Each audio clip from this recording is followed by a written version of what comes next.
أعوذ بالله من الشيطان الرجيم. بسم الله الرحمن الرحيم. السلام عليكم ورحمة الله تعالى وبركاته. إلى حضرة النبي محمد المصطفى رسول الله صلى الله عليه وسلم، وإلى حضرة جميع المرسلين عليه السلام، وإن من منكم خصوصا كزل الفاتحة. أعوذ بالله من الشيطان الرجيم. بسم الله الرحمن الرحيم. الحمد لله رب العالمين الرحمن الرحيم مالك يوم الدين. إياك نعبد وإياك نستعين اهدنا الصراط المستقيم صراط الذين أنعمت عليهم غير المغضوب عليهم ولا الضالين.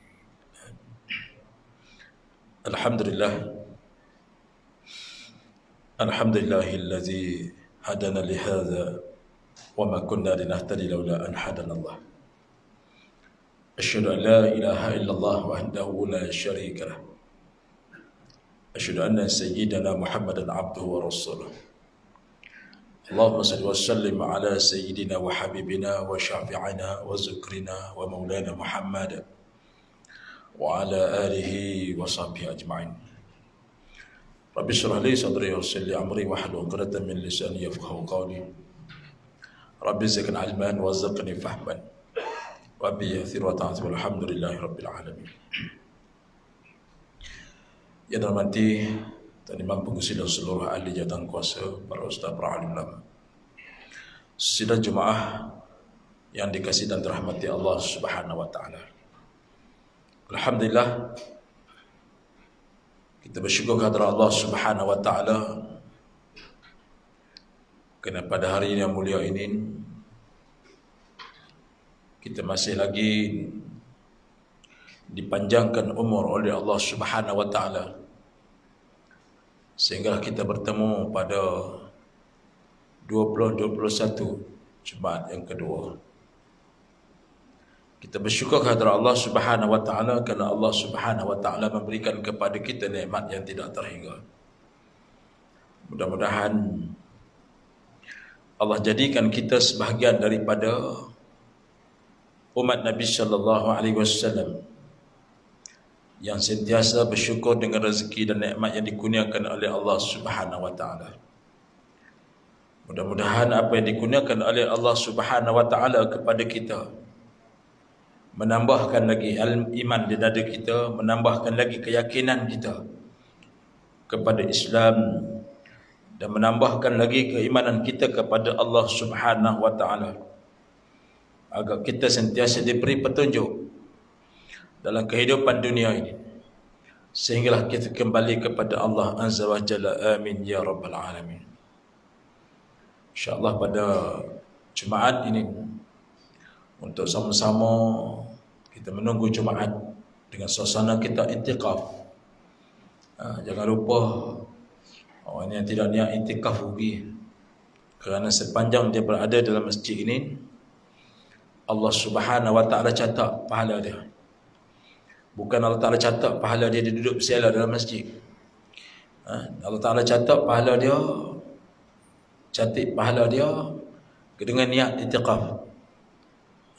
Nawaitu hadzal masjid lillahi ta'ala. Saja aku i'tikaf dalam masjid kerana Allah Subhanahu wa taala. Sampai hinggalah tuan-tuan keluar daripada masjid. Sampai hingga tuan-tuan balik. Kalau tuan-tuan keluar lewatlah. Malaikat catat pahala kita. Mudah-mudahan pahala itulah yang memayungi kepada kita di akhirat kelak. Amin ya rabbal alamin. Daripada surah An-Nahl ayat yang ke-36, Allah Subhanahu wa taala berfirman, a'udzubillahi minasyaitonir rajim. Wa laqad ba'athna fi kulli ummatin rasulan an a'budullaha wa wajtanibut taghut faminhum man hadallahu wa minhum man haqqa 'alaihi dhalalat. Yang bermaksud, dan sesungguhnya kami telah mengutuskan Rasul kepada tiap-tiap umat agar menyerukan kepada kamu, sembahlah Allah Subhanahu wa taala dan jauhilah taghut. Maka ada di antara umat ini ada yang diberi petunjuk oleh Allah, dan ada pula di kalangan mereka orang-orang yang tidak pasti kesesatan bagi mereka. Nak mengajarkan kepada kita Allah Subhanahu wa taala telah mengutuskan Nabi sallallahu alaihi wasallam. Allah hantar nabi-nabi untuk mendidik manusia dan mengajar manusia supaya manusia ikut jalannya, ikut panduannya. Allah Ta'ala utuskan Al-Quran untuk kita ikut. Allah hantar kepada kita ulama-ulama untuk kita ikuti dan memayungi mereka. Kerana ulama-ulama ini membawa apa yang telah ditinggalkan oleh Nabi sallallahu alaihi wasallam, menyambung lidah perjuangan yang dibawa, yang ditinggalkan oleh Nabi sallallahu alaihi wasallam. Sebab itulah sifat taat kepada manusia datang ke bumi ini, sehingga Allah kata, ada di kalangan mereka yang telah aku beri petunjuk, dan ada di kalangan mereka yang aku biarkan mereka sesat. Yang paling kita takut kita ini merasakan bahawa diri kita dah cukup, padahal kita ini masih belum sampai di martabat, iaitu martabat manusia yang belum diuji oleh Allah Subhanahu wa taala, sebagaimana berlaku kepada sahabat-sahabat Nabi, sebagaimana berlaku kepada para nabi sendiri, melalui liku-liku kehidupan ini, sehingga Allah Subhanahu wa taala suratkan di dalam surah Al-Ankabut ayat yang kedua, ahasiban nasu an yutraku am yaqulu amanna wa hum la yaftanun. Patutkah manusia menyangka bahawa mereka ini akan diabaikan, dibiarkan begitu saja, dan mengatakan mereka beriman, sedangkan mereka ini tidak diuji, belum lagi diuji, belum dicoba oleh Allah Subhanahu wa taala. Kenapa? Walaqad fatana alladhina min qablihim wa la ya'lamanna Allahu alladhi sadaqu wa la ya'lamanna al-kadhibin. Dan demi sesungguhnya, kata Allah, kami telah menguji orang-orang yang terdahulu daripada mereka. Mereka dengan ujian yang sedemikian nyata apa yang diketahui oleh Allah tentang apa yang benar-benar mereka ini adalah orang benar-benar beriman, dan nyatalah pula apa yang diketahui tentang orang-orang yang berdusta. Allah Subhanahu wa taala tak uji kita jangan rasa hebat. Kadang-kadang orang tewas kerana ujian. Ada orang kecewa dengan ujian sikit, sakit. Ada orang kecewa dengan sakit. Allah uji dia dengan sakit, dia kecewa. Dia berhabis duit, berobat, cari obat dan sebagainya, dia kecewa. Kecewa dengan usaha dia tu tidak berjaya. Dia makan obat, pergi klinik ambil obat, pergi doktor ambil obat, last sekali cari tok bomo, last sekali tahyul apa semua, tak dia buat semua lah. Tak jadi apa. Ada sampai peringkat benda yang syirik pun sanggup dilalui oleh orang kerana apa? Kerana satu tujuan, nak sihat. Padahal sakit itu ada sebahagian daripada ujian Allah. Sebab tu kita tengok ada saudara-saudara kita yang sakit kecil, sakit ringan-ringan, sakit yang masih lagi boleh berjalan, sakit yang masih lagi boleh makan, sakit yang boleh menikmati segala nikmat yang ada. Ada saudara kita yang sakit begitu berat. Ada yang sakit sampai tak boleh berjalan. Ada yang sakit sampai bukan kata apa, makan minum apa pun tak boleh. Subhanallah. Sampai makan apa pun tak boleh. Ada saudara kita yang sakit sampai peringkat tak kenal orang, tapi masih lagi hidup. Ini di antara ujian. Ada yang sakit sampai ingin menyusahkan orang lain, terpaksa menyusahkan anak-anak jaga dia, terpaksa menyusahkan ahli keluarga dia, terpaksa macam-macam. Kerana apa? Nak menggambarkan kepada kita bahawa ada orang yang Allah Ta'ala bagi kepada dunia ni tak sama ujian dia. Tak sama. Ada orang Allah Ta'ala bagi ujian kecil pun dah mengeluh, dah nak salahkan Allah Ta'ala, dah nak salahkan apa yang dia usahakan. Kerana apa? Kerana mereka menyangkakan bahawa apa yang berlaku atas dunia ini hanya dia makan, disembuh. Bahkan sifat manusia yang sempurna kepada Allah Subhanahu wa taala, dah apa saja ujian yang mari dekat dia, dah sebahagian daripada keampunan daripada Allah Subhanahu wa taala. Lepas tu kita ni tetap ada golongan pula dia dusta. Dah, dia bukan kata nak, dia tak terima apa ujian Allah, bahkan dia dusta pula apa yang Allah Taala uji kepada mereka dan agama yang Allah hantar kepada mereka. Ada orang sampai peringkat macam tu. Nah, mendustai Allah Taala. Sebab tu Allah uji, Allah nak uji kita, nak tengok dua benda. Pertama, Allah nak uji, nak tengok kita di tahap mana keimanan kita, keyakinan kita kepada Allah, tawakal kita kepada Allah, minta kita dengan Allah. Nah, apa yang kita harapkan dengan Allah, kan? Apa yang kita nak atas dunia ni. Bahkan ada di kalangan kita tak cukup atas dunia ni. Ada orang tetap Allah bagi sihat, lagi nak sihat, lagi nak sihat, sampai hingga ada manusia yang sihat lupa Allah. Dah, ada orang tak cukup dengan riadah berjalan. Dah, sampai hingga masuk gym. Nak nampak hebat, sihat dia. Usaha nak sihat. Tak cukup dengan makan tonik, tak cukup dengan makan madu lebah, tak cukup dengan makan semua benda dia makan. Sebab apa? Sebab harapan dia nak jadi orang yang sihat, yang panjang umur. Dah, bahkan kadang-kadang silap. Kadang-kadang ada orang yang usaha nak sihat, akhirnya Allah uji dia dengan sakit. Allahu Akbar. Ada orang dia Allah uji dia. Dia nak sihat. Dah, dengan makan macam-macam makanan suplemen dia. Dah, tak kira lah orang beritahu apa dia vitamin, dia makan ke semua. Nak sihatnya. Dah, ada orang dia usaha macam tu. Sampai pekat orang kata apa, makan kayu apa nama akar ni, makan. Walaupun pahit macam mana, telan. Sebab apa? Harapan dia nak sihat. Dah, harapan dia nak sihat. Ada orang cerita klinik dia makan vitamin ni bagus, dia makan. Mahal pun tak apa, dia sanggup korban. Sebab apa? Nak dapatkan satu matlamat. Nak kepada matlamat apa? Nak matlamat sihat. Matlamat dia nak sihat. Dia sanggup korban. Habis duit, habis apa semua. Dah, tapi akhirnya Allah Taala uji mereka dengan sakit. Satu benda je Allah uji dia. Bila Allah hantar sakit, baru kita tahu macam mana ke perasaan kita waktu saat itu. Subhanallah. Sebab tu orang yang duduk, kita tengok sejak akhir-akhir ni, orang yang jogging, orang yang jaga kesihatan hebat, mati mengejut. Kita ingat ke orang yang mati mengejut ni orang sakit? Tapi dah, orang yang mati mengejut sejak akhir-akhir ni ramainya di kalangan orang yang sihat. Orang yang riadah, duduk bersenam pagi-pagi, petang-petang riadah. Ada yang duduk jogging dengan saya dalam kebun dekat sempadan, mati mengejut. Lama saya tak tengok dia, saya pun tanya orang, lama tak tengok abang kita duduk berlari sedia dengan kita. Dia kata tak ada dah Ustaz, dia tu. Tak ada dah. Mati dah, mati mengejut. Mati mengejut. Subhanallah. Nak beritahu kepada bukan orang yang selesai itu orang yang sihat, belum lagi. Dia sihat daripada sudut fizikal, tapi waktu saat kematian dia, subhanallah, kita tak tahu. Tak tahu bagaimana keakhiran kita. Nah, sebagaimana tuan-tuan, kita sedar tak sedar tuan-tuan.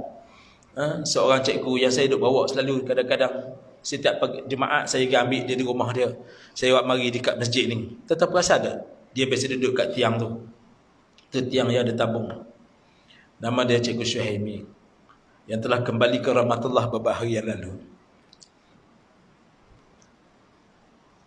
Biasanya saya ambil dia.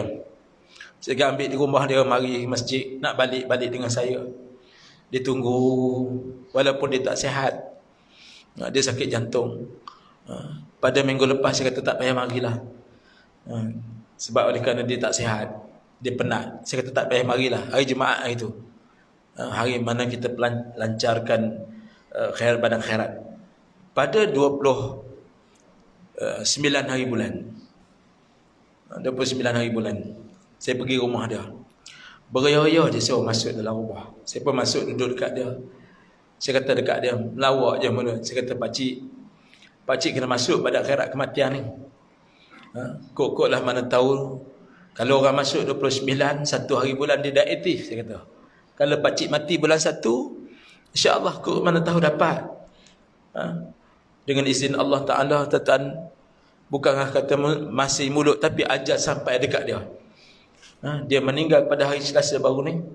Waktu saat di mana dia adalah orang yang pertama menerima badan khairat kematian Qaryah Lunah.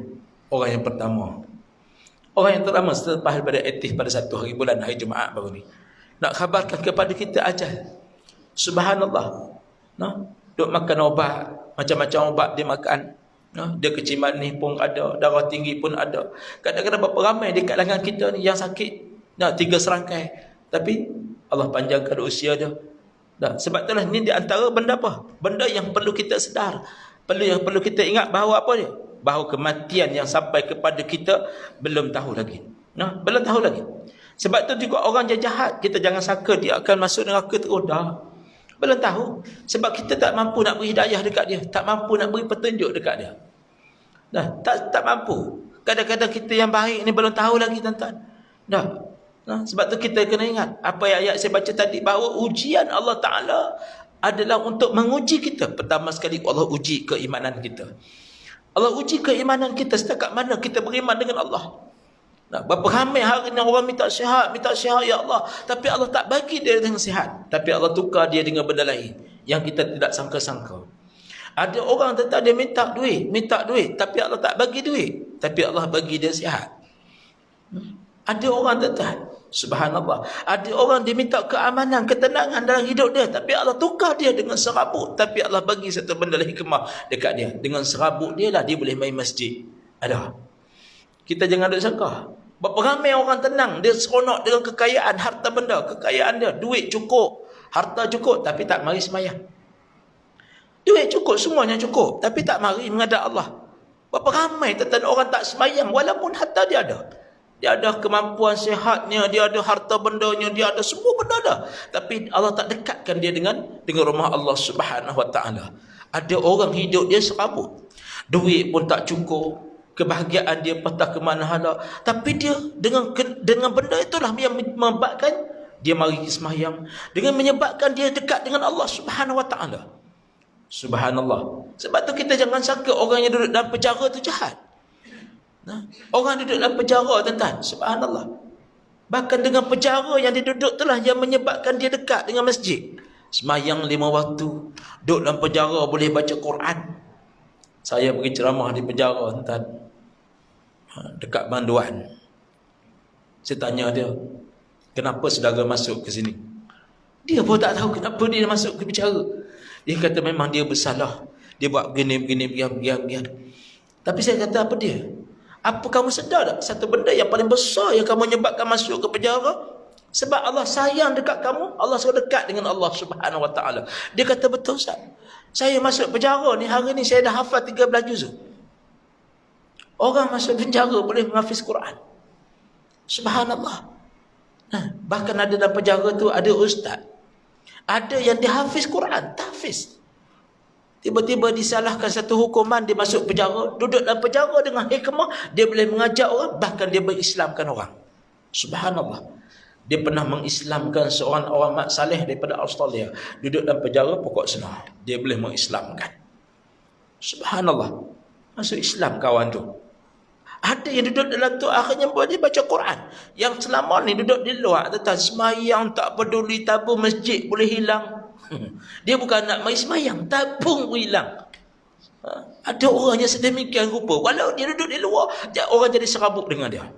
Macam kita bila dengar Banduan balik, bila dengar kan, dia ni dah kena macam-macam hal dulu, buat penyakit masyarakat, tiba-tiba dia kena penjara, tiba-tiba dia keluar, kita pun tak senang duduk. Tengok balik pula dah kawan ni. Nampak? Kita bukan nak terima, alhamdulillah dia balik ni, mudah-mudahan dia jadi baik. Dah, mudah-mudahan dia jadi baik. Dah, kita duduk merasa kejahat dekat dia. Dah, balik pula kawan ni. Dah, mari masjid lagi. Lagi rumah kita macam mana? Kita dah mula dah nampak. Dah, padahal belum tentu lagi. Dah, kita takut kadang-kadang hak yang baik nampak baik, belum tentu zamanlah. Ni benda tadi. Sebab itulah Allah kata apa? Al-hasiballati ya'maluna sayyi'at an yasbiquna sa'a ma yahukum. Dan bahkan patutkah orang-orang melakukan kejahatan menyangka mereka ini akan masuk dalam neraka, akan diazabkan oleh Allah. Amatlah buruk apa yang mereka akan hukum. Allah kata sehingga pada sa'a ma yahkumun.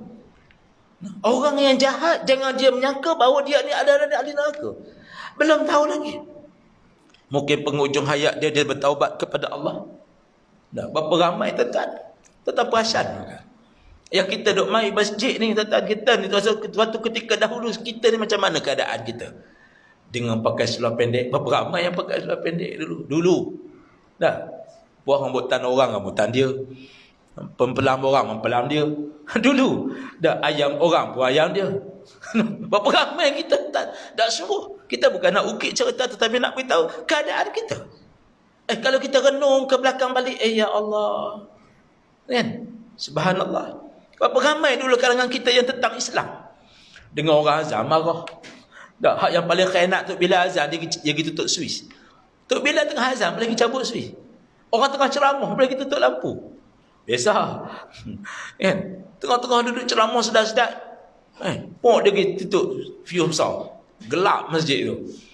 Kelang kabut orang cari puja. Rupanya pergi tutup suis. Nakal tu waktu saat itu. Nah, waktu saat di mana Allah Ta'ala masih belum lagi beri akal waktu tu. Tak ada hidayah Allah Ta'ala. Tapi akhirnya Allah Ta'ala beri hidayah. Allah ubah hentan. Akhirnya ada di kalangan kita suatu ketika dahulu kepiah pun tak lekat atas kepala. Betul.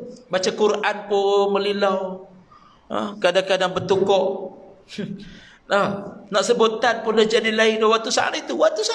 Tapi bila Allah Ta'ala beri hidayah, aqamuni ilal hidayah, bila Allah bagi kepada mereka hidayah, waktu saat itu Allah tunjuk jalan dekat dia. Ada orang suatu ketika dahulu dengar ceramah marah. Last sekali Allah bagi hidayah, dia tukang atur orang ceramah. Dia tukang atur ustaz-ustaz mari ceramah. Pernah tak? Berapa ramai tak saya pergi mengajar yang tukang tulis surat, buat report. Ustaz ni mengajar gini, ustaz ni mengajar gini, buat komplain kat pejabat agama.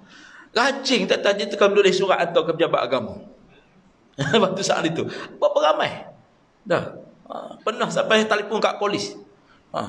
Telefon kat polis beritahu ni ustaz ni ceramah begini, kuliah dalam masjid, salah guna masjid, kata dia. Padahal dia tak mari pun. Dia duduk di rumah je. Tapi oleh kerana 4 speaker pergi rumah dia, dia manfaatkan speaker yang pergi rumah dia tu, dia dengar apa yang ustaz mengajar di masjid. Alhamdulillah. Yang tu tak mari masjid ada, tapi dia duduk di rumah, dia manfaat speaker duduk di atas tu, dia dengar apa yang ustaz cakap. Alhamdulillah. Yang tu paling baik. Daripada duduk mari duduk sela tapi tak dengar. Balik haram tu kata apa? Ustaz tu ngarut. Tu lagi teruk. Ni hantar. Ada juga jenis macam tu. Dan alhamdulillah, akhirnya kawan ni tadi yang tak suka dengan kuliah, tak suka dengan ceramah agama, tak suka dengan macam-macam, dia tentang alih-alih dia tukang atur ustaz kuliah. Alih-alih dia yang tukang susun ustaz kuliah pula, dia pula tukang telefon. Kita pun heran.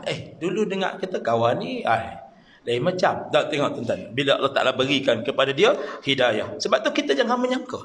Allah sebut dalam ayat ni. Ahadzibul ladzi ya'maluna sayyi'at as-sabiqun.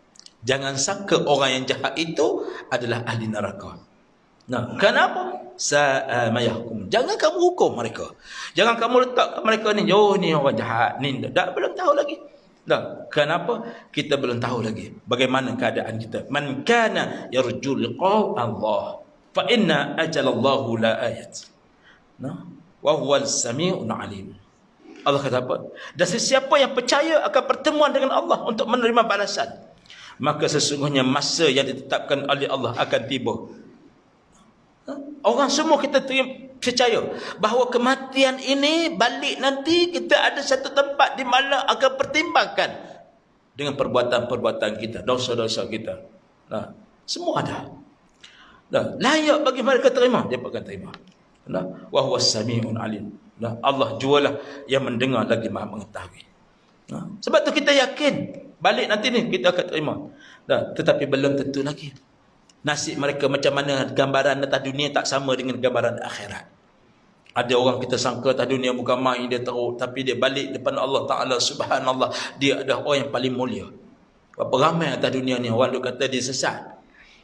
Orang duk kata dia ni sesat, ni bawa tarekat sesat, ni bawa salah, tapi kematian dia subhanallah. Ada orang duk puji orang baik.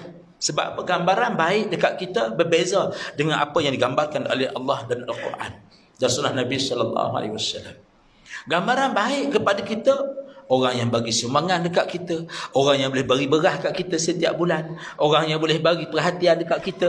Kita rasa dia baik walaupun dia tak semayang, walaupun dia tak menegakkan agama Allah, tak sayang kepada agama Allah, walaupun dia lawan ulama sekalipun, kita rasa bagi kita baik. Bagi kita, kita rasa dia baik. Sebab apa? Sebab dia boleh beri apa yang kita nak. Kita tepuk dada tanya selera kita. Dah, kita tak tepuk dada tanya Islam macam mana, pandangan Islam baik ke dia macam ni. Nampak tak? Kita cepatnya kita bagi sedemikian rupa. Dan ada di kalangan mereka ini orang yang sungguh-sungguh menegakkan agama Allah Subhanahu wa taala. Dan Allah kata, wa man jahada fa inna yujahidu li nafsihi. Dan sesiapa yang berjuang menegakkan Islam, maka sesungguhnya dia hanya berjuang untuk kebaikan diri mereka sendiri.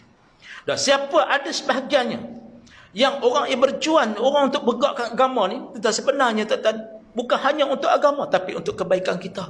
Orang sayang kepada Islam bukan hanya untuk kita saja, tapi bahkan untuk umum. Gambaran dia. Apa dia maksudnya? Iaitu pertama, menegakkan Islam bukan hanya untuk kita, tapi untuk orang lain. Tetapi sebenarnya adalah kebaikan untuk kita di akhirat. Nampak macam kecil. Bila kita tengok gambaran bagaimana nak tegakkan Islam, subhanallah, susah tuan-tuan. Nabi SAW bukan main, macam-macam dia kena. Dihalaunya pernah, dilontar batunya pernah, sampai hingga dia angkat pedang untuk bunuh Nabi SAW pun pernah. Sedemikian rupa Nabi menghadapi umat dia. Tapi sedekah kita tuan, apa yang kita kecapi hari ini hasil daripada mereka ini semua. Sebab tu kita walaupun kita rasa kita senang dah kita sekarang ni, tak ada masalah. Tapi jihad ini masih lagi belum putus. Perjuangan ni tak putus tuan. Perjuangan tetap kena teruskan. Semuanya atas siapa dia? Nafsi bin nafsi. Atas tuan-tuan semua, atas diri tuan-tuan. Tuan-tuan walaupun cara kecil, saya nak ceramah tak boleh, tapi saya ni tukang bagi semangat, dapat habuan. Sebab apa? Besar menegakkan Islam. Besar untuk menegakkan Islam ni luas dia skop dia. Maka kita ambillah skop yang mana yang kita mampu. Kita tak mampu ke semua, jangan buang ke semua. Kata ulama, kalau kita tak mampu semua, jangan buang ke semua. Kalau kita jangan buang ke semua, tapi ambil satu kemampuan kita. Kan? Makna kaedah dia, ambil salah satu yang kat mana kita mampu. Walaupun hanya sekadar sayang kepada Islam pun cukup. Sayang kepada ulama, sayang kepada orang yang boleh mengajar kepada kita Islam. Tabarakallah. Berapa ramai tuan orang bermanfaat. Dia kata apa? Tak perlulah kita nak fikir semua tu. Nanti kita mati ada orang baca talqin kat kita. Kita mati nanti ada orang semayang jenazah untuk kita. Jangan kita anggap macam tu. Kerana sebahagian daripadanya hak di akhirat kelak bukan kerana orang baca talqin, bukan kerana orang semayang, bukan kerana orang yang doa kat kita, tapi amalan kita. Amalan kita. Sebab tu kita balik depan Allah Subhanahu Wa Taala ni. Apa dia tuan? Semuanya atas apa yang kita bawa, atas apa yang kita kerjakan. Sebab itulah benda ni gambaran yang perlu kita letak dalam jiwa kita. Sebab itu jiwa yang paling tenang dalam dunia ini, jiwa yang macam mana? Wa nafsim wa masawaha. Apa dia? Jiwa yang sempurna ciptaan Allah Subhanahu Wa Taala tu, fa'alha fujurha wa taqwaha. Iaitu golongan mana? Golongan yang jauh daripada jalan fasik. Golongan mana? Golongan yang akan mendapat kebahagiaan di akhirat ni, golongan mana? Golongan takwa kepada Allah Subhanahu Wa Taala. Qad aflaha man zakkaha wa qad khaba man dassaha. Golongan mana? Golongan yang beruntung, yang menyucikan jiwa mereka. Dan sesungguhnya rugilah, kata Allah Subhanahu Wa Taala, orang yang mengotorkan diri mereka, mengotorkan hati dan jiwa mereka. Sidang jemaah yang dirahmati Allah, kita renung-renung, kita tengok-tengoklah diri kita. InsyaAllah mudah-mudahan ada jalan kebaikan untuk kita. Kita tak mampu, tapi kita ambillah jalan dia. Jalan mana? Jalan sekadar kita mampu. Tapi jangan tinggalkan semua. Jangan sekali-kali kita mengambil ruang untuk kesenangan dunia semata-mata. Ada orang dia seronok dengan senang dunia. Dah dapat harta, dapat habuan, dapat semua, dia tinggal agama, rugi. Padahal kehidupan mereka yang paling besar di mana? Kehidupan mereka di sisi Allah Subhanahu Wa Taala yang paling besar, yang dinilai oleh Allah Subhanahu Wa Taala. Allah bagi man kana yuridul hayatad dunya wa zinataha. Allah kata apa? Barang siapa yang menghendaki dunia, Allah bagi. Ambil. Allah tak akan mengecewakan. Allah bagi. Orang yang nak kepada dunia, Dah, wa fi ilaihin a'malahum fiha wa hum fiha la yukhasun. Dah, maka Allah Taala kata, aku tidak akan kecewakan orang nak dunia, ambil. Allah bagi. Orang nak kaya, ambil. Allah tak kecewakan. Dah, tapi alangkah hebatnya orang kaya yang bertakwa kepada Allah. Dah. Buruknya orang yang miskin, fasik dengan Allah, kufur dengan Allah, wa na'udzubillah. Sebab tu kita kena sedar bahawa apa yang Allah bagi ni, ulaikal ladzina laysa lahum fil akhirah illa an-nar. Yang paling kita takut, orang yang ambil dunia ni dia balik kepada akhirat nanti dalam keadaan azabin nar, masuk dalam neraka, wa na'udzubillah. Dah habitat ma masawna fiha wal batil. Dah balik dalam keadaan Allah Taala tak terima apa semua pahala kita buat. Wa na'udzubillah. Yang tu yang paling kita takut. Sebab itulah ambillah kesempatan. Apa dia kesempatan yang kita nak buat? Banyak. Antaranya saya nak sebut, iaitu kita sekarang ni peringkat langkah ke depan sikit, iaitu pembinaan Masjid Bandar Permata. Iaitu sekarang ni tak boleh tengok dah, tanah dah mula diratakan. Tak lama lagi kita akan buka satu pejabat dekat situ, pejabat operasi untuk pembinaan masjid. Kita dah naik signboard baru. Ada orang kata, dia kata apa ni, kutip dah rumah pun, signboard pun tak ada, apa pun tak ada ni, apa tak nampak sampai naik hutan dah. Kan, ada yang marah sungguh dah. Kan, semalam kita pergi perjumpaan dengan MPK, bentang bagaimana projek kita. Subhanallah. Entah bukan senang. Kita baca macam mudah. Kalau kita duduk dalam kontraktor baru kita tahu. Rupanya banyak kerja dia. Bukan kita mudah. Kita dengar macam mudah. Kita doakanlah supaya Allah permudahkan. Dan kita insya-Allah tak lama lagi kita akan tambun tanah. Lebih kurang 600 lori kita akan letak di situ. InsyaAllah tak lama lagi. Doalah supaya Allah permudahkan. Ini pun Allah beri jalan mudah ni tuan-tuan. Kita start daripada tahun 2018. Bulan Julai 2018, selepas daripada kita mendapat sijil pecah Korea, surat keputusan selepas daripada Datuk Mufti mai ke sini tu. Lepas tu tak sampai setahun kita dapat surat pecah Korea disetujukan. Tu pun pasal apa? Pasal kita ada tapak masjid. Kita pun dapat, alhamdulillah. Dan akhirnya kita dah buat semua dah.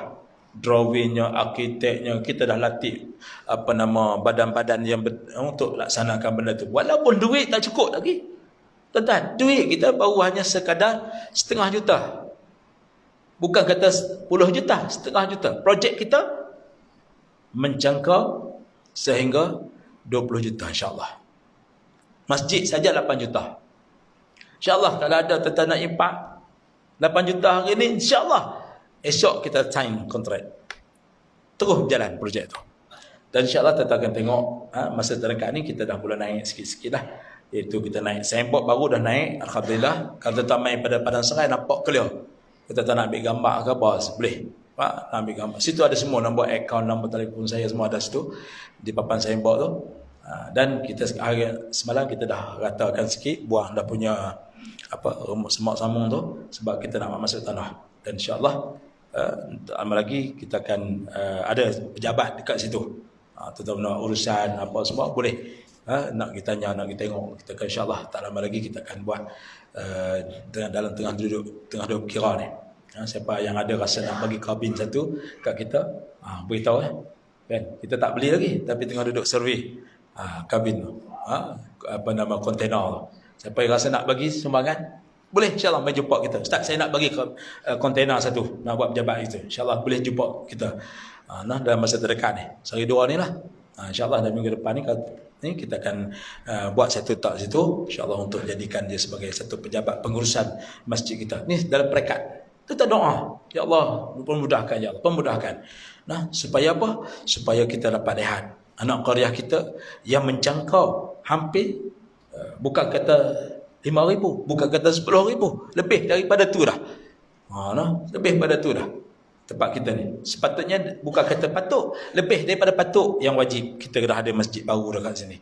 InsyaAllah tuan-tuan, saya rasa cukup sekali itu dulu untuk taklimat kita semua pada hari ini, peringatan agar kita sama-sama dapat ambil iktibar dan mudah-mudahan apa yang saya sampaikan ini menjadi renungan kepada kita semua insya-Allah. Dan siapa yang nak beri sumbangan boleh terus mencari dalam Facebook ada, dalam Google ada, iaitu Masjid Bandar Permata Lunas. Dalam tu ada nombor akaun, kita ada 2 nombor akaun, Bank Islam dengan Bank Muamalat.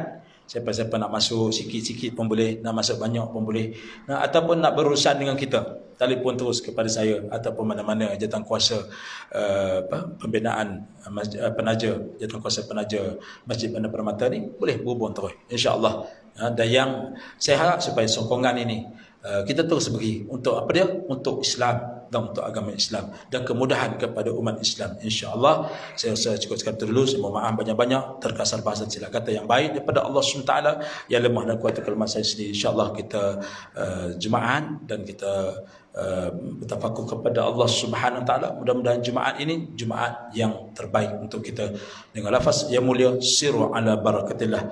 Wakazal Fatihah. Auzubillahi minasyaitonir rajim. Bismillah. Alhamdulillah Rabbil Alamin Ar-Rahman Ar-Rahim Maliki Yawmiddin. Iyyaka na'budu wa iyyaka nasta'in ihdinas siratal mustaqim siratal ladzina an'amta 'alaihim ghairil maghdubi 'alaihim waladdallin. A'udzubillahi minasyaitonir rajim. Bismillahirrahmanirrahim. Alhamdulillahi Rabbil Alamin. Wassalatu ala sayyidina Muhammad wa ala alihi wasallam. Allahumma barik rahmatan wa bi'ati wa mit'ati wa taqwa. Allahumma ansur Islam muslimin wa munafiq wa dami a'daka a'da ad-din wa ansurna 'alaihim bi rahmatika ya arhamar rahimin. Rabbana atina fid dunya hasanah wa fil akhirati hasanah wa qina azaban nar. Wa sallallahu alaihi Muhammad wa ala alihi wasallam. Alhamdulillahi rabbil alamin. Wa billahi taufiq wa hidayah. Wassalamu alaikum warahmatullahi wabarakatuh. Tasbih kifaran sallallahu alaihi wasallam.